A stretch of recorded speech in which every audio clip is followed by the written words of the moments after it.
RK நகர் சட்டமன்ற தொகுதி இடைத்தேர்தலில் இந்திய கம்யூனிஸ்ட் கட்சியின் சார்பாக போட்டியிடும் சி மகேந்திரன் தற்போது இன்று செய்தியாளர்களை சந்தித்து வருகிறார். அவரிடம் 2 கேள்விகளை முன்வைப்போம். ஒன்று, முதலமைச்சர் செல்வி ஜெயலலிதா மீதான அந்த வழக்கு மீது கர்நாடக அரசு தற்போது மேல்முறையீடு செய்துள்ளது. அது குறித்தும் நேற்று முதலமைச்சர் செல்வி ஜெயலலிதா இங்கு மேற்கொண்ட பிரச்சாரம் குறித்தும் நாம் மகேந்திரனிடம், அதாவது இந்த ஆர்கே நகர் சட்டமன்ற தொகுதியினுடைய வேட்பாளர் மகேந்திரனிடம் கேட்போம். சார் வணக்கம்.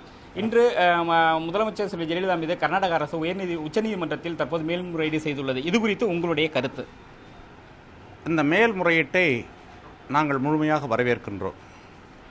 ஒரு சட்டம், நம்முடைய நாடு என்பது சட்டத்தின் ஆட்சி நடைபெறக்கூடிய ஒரு தேசம். இந்த சட்டத்தின் ஆட்சி நடைபெறக்கூடிய தேசத்திலே எல்லாரும் சட்டத்திற்கு கட்டுப்பட்டவர்கள். நீதிமன்றத்தில் வழக்கு நடைபெற்று அந்த வழக்கிலே தீர்ப்பு வழங்கப்பட்டு சிறைச்சாலை, பிறகு விடுதலை, பிறகு தேர்தலில் போட்டி, மேல்முறையீடு என்று அது தொடர்ந்து கொண்டே இருக்கிறது. அதில் ஏற்படக்கூடிய எல்லா விளைவுகளையும் நேருக்கு நேர் சந்திக்க வேண்டும். நம்முடைய ஜனநாயகத்தினுடைய மிகப்பெரிய குறைபாடாக இருப்பது ஊழல் தான். அந்த ஊழல் தான் எல்லா மட்டங்களிலும் இருக்கிறது. கீழிருந்து மேல் வரை செல்கிறது. யார் ஊழல் செய்தாலும் அந்த ஊழலை எதிர்க்க வேண்டும், முறியடிக்க வேண்டும் என்பதுதான் கம்யூனிஸ்ட் கட்சியினுடைய நோக்கம். நீதியின் மூலமாகவும் மக்கள் மன்றத்தின் மூலமாகவும் அதை முறியடிக்க வேண்டும் என்கின்ற அடிப்படை கொள்கையை கொண்டவர்கள் கம்யூனிஸ்டுகள். எனவே இந்த மேல்முறையீட்டை நாங்கள் ஆதரிக்கின்றோம். ஆனால் தேர்தல் வந்த இந்த காலத்திலே இந்த மேல்முறையீடு என்பது பல்வேறு விதமான சங்கடங்களை உருவாக்கக்கூடியதாக இருக்கிறது. ஊடகங்கள் சில கேள்விகளை எழுப்புகிறது, ஜனநாயகம் சில கேள்விகளை எழுப்புகிறது, சட்டமன்றங்களும் சட்டம் படித்தவர்களும் பல கேள்விகளை எழுப்புகிறார்கள்.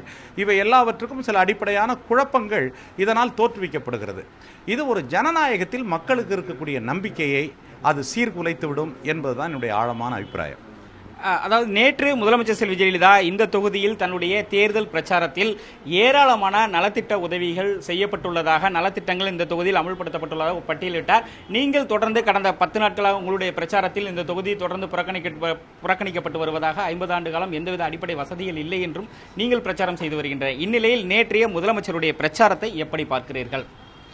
நேற்றைய பிரச்சாரத்தில் மாண்புமிகு தமிழக முதலமைச்சர் அவர்கள் முன்வைத்திருக்கக்கூடிய நலத்திட்ட பட்டியல் என்பது சரிதானா என்ற கேள்வியை இந்த தொகுதி மக்கள் எழுப்புகிறார்கள். பல்வேறு அரசியல் இயக்கங்களை சார்ந்தவர்கள் அவர்கள் அறிவித்த எந்த பலனும் மக்களுக்கு போய் சேரவில்லை என்பதுதான் இங்கு இருக்கக்கூடிய மக்கள் முன்வைக்கக்கூடிய விஷயங்கள்.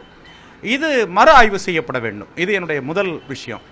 ரெண்டாவது, எங்களுடைய சொந்த அனுபவத்தில் இந்த சென்னை மாநகரத்திலேயே ரொம்ப மோசமான சாலைகளை கொண்டிருக்கக்கூடிய தொகுதி எது என்றால் இதுதான்.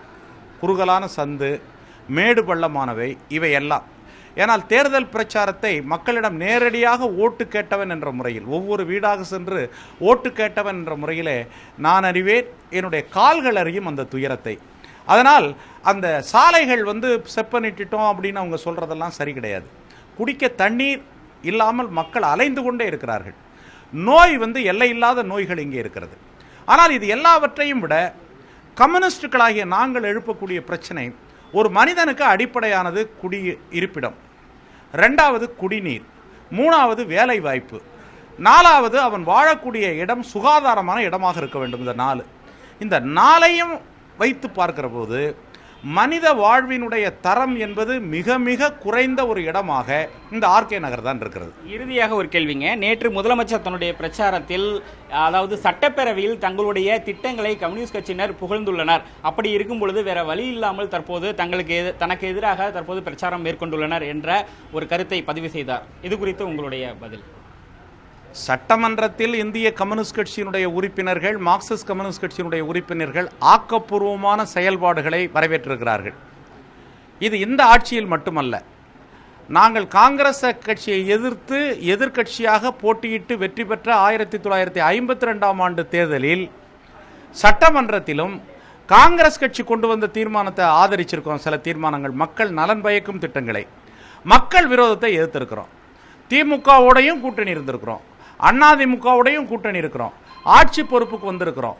ஆனால் அப்பொழுதெல்லாம் கம்யூனிஸ்ட் கட்சி அரசு நல்லது செய்தால் ஆதரிக்கும், மக்கள் விரோத செயல்களில் ஈடுபட்டால் ஈடுபடும். அது மாதிரி நல்லதை ஆதரிச்சிருக்கிறோம். இப்போ இதில் கூட நீங்கள் பார்த்தீங்கன்னாக்க காவல் மானிய கோரிக்கைகளில் 2 கம்யூனிஸ்ட் கட்சியினுடைய சட்டமன்ற உறுப்பினர்களும் பதிவு செய்திருக்கிறார்கள்.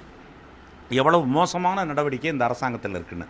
அதுவும் அதே சட்டமன்றத்தில் தான் பேசியிருக்கிறாங்க. அதை அவர்கள் குறிப்பிடவில்லை. ஆனால் தங்கள் கம்யூனிஸ்டுகள் தங்களை ஆதரிச்சாங்க, இங்கே எதுக்குறாங்கிறதுக்காக இதை குறிப்பிடுறாங்க. ஆனால் இதை எல்லாவற்றையும் விட இறுதியாக ஒன்று சொல்கிறோம், நாங்கள் அங்கீகரிக்கப்பட்ட அரசியல் கட்சி. அங்கீகரிக்கப்பட்ட அரசியல் கட்சி ஒரு தேர்தலில் நிற்கிறதும் அது எந்த கட்சியையும் எதிர்த்து நிற்கிறதுங்கிறதும் ஒரு குறை சொல்லக்கூடிய ஒரு விஷயம் கிடையாது. சட்டமன்றத்தில் இருக்கக்கூடிய ஒரு விஷயத்தை சொல்லி நீங்கள் தேர்தலே என்னை எதிர்த்து நிற்கக்கூடாது அப்படின்னு சொல்கிற அந்த ஆர்குமெண்ட் இருக்கு பாருங்கள், அந்த வாதம் என்பது ஒரு பொருத்தமான வாதம் அல்ல.